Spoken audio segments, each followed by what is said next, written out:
आज की कहानी है दोस्तों मूर्ख बगुले और नेवले की।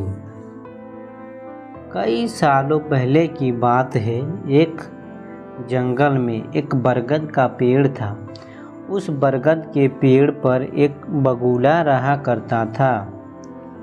उसी पेड़ के नीचे एक बिल में एक सांप भी रहता था। वह सांप बड़ा ही दुष्ट था। अपनी भूख मिटाने के लिए वह बगुले के छोटे छोटे बच्चों को खा जाया करता था। इस बात से बेचारा बगुला बहुत परेशान था। एक दिन की बात है। सांप की हरकतों से परेशान होकर बगुला नदी के किनारे जाकर बैठ गया।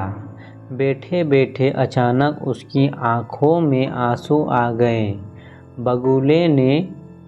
बगुले को रोता देख नदी में से एक केकड़ा बाहर आया और बोला, अरे बगुला भैया, क्या बात है? यहाँ बैठे बैठे आंसू क्यों बहा रहे हो? क्या परेशानी है? केकड़े की बात सुनकर बगुला बोला, क्या बताऊं केकड़े भाई, मैं तो उस सांप से परेशान हो गया हूँ। वह बार बार मेरे बच्चों को खा जाता है। घोंसला चाहे जितना भी ऊपर बना लूं, वह ऊपर चढ़ ही जाता है। अब तो उसके कारण दाना पानी लेने के लिए घर से कहीं जाना भी मुश्किल हो गया है। तुम ही कोई उपाय बताओ।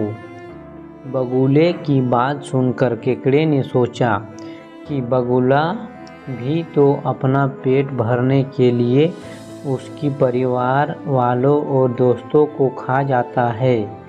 क्यों ना ऐसा कोई उपाय किया जाए कि सांप के साथ साथ बगुले का भी खेल खत्म हो जाए।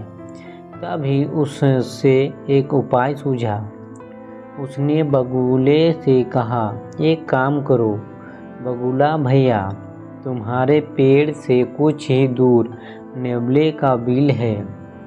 तुम सांप के बिल से लेकर नेवले के बिल तक मांस के टुकड़े बिछा दो। नेवला जब मांस खाते हुए सांप के बिल तक आएगा तो वह सांप को भी मार देगा। बगुले को यह उपाय सही लगा और उसने ठीक वैसा ही किया जैसा केकड़े ने कहा, लेकिन इसका परिणाम उसे भी भुगतना पड़ा।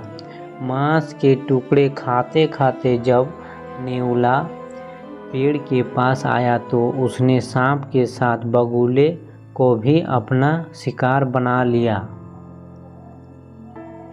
तो दोस्तों, इस कहानी से हमें क्या सीख मिलता है? दोस्तों, इस कहानी से हमें यह सीख मिलती है कि किसी की भी बात पर आंख बंद करके विश्वास नहीं करना चाहिए। साथ ही उसके परिणाम और दुष्परिणाम के बारे में भी सोच लेना चाहिए।